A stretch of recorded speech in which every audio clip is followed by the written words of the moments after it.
এই শীতে কোয়েল পাখিকে ঠিক ততটুকুই যত্ন করা দরকার যতটুকু যত্নের প্রয়োজন আছে পাখিদের। হ্যাঁ বন্ধুরা, আমরা ভুল করে কিছু ডিসিশন নিয়ে ফেলি যেটা আমাদের জন্য খুবই হুমকিস্বরূপ হয়ে দাঁড়ায়। মাঝে মধ্যে অবহেলা করে যায়, এই অবহেলার কারণবশত অনেক পাখি মারা যায়, ডিম প্রোডাকশন কমে যায়, যার ফলাফল লোকসান। আর এই লোকসানের কারণে অনেকেই এই ব্যবসাটাকে ছেড়ে দেন। তাদের উদ্দেশ্যেই আজকের এই ভিডিওটি।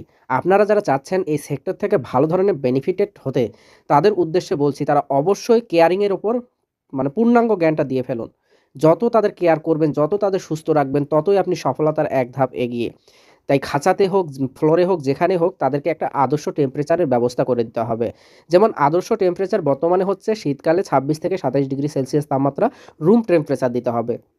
যদি খাঁচায় পালেন, খাঁচায় দেখুন কত সুন্দর করে খাঁচার ভিতর লাইটিং ব্যবস্থাপনা করা হয়েছে, যাতে পাখিগুলো উষ্ণ গরম থাকে, তারা সুন্দরভাবে খাবে, তাদের যেটা স্বাভাবিক জীবনযাপন সেটা করবে।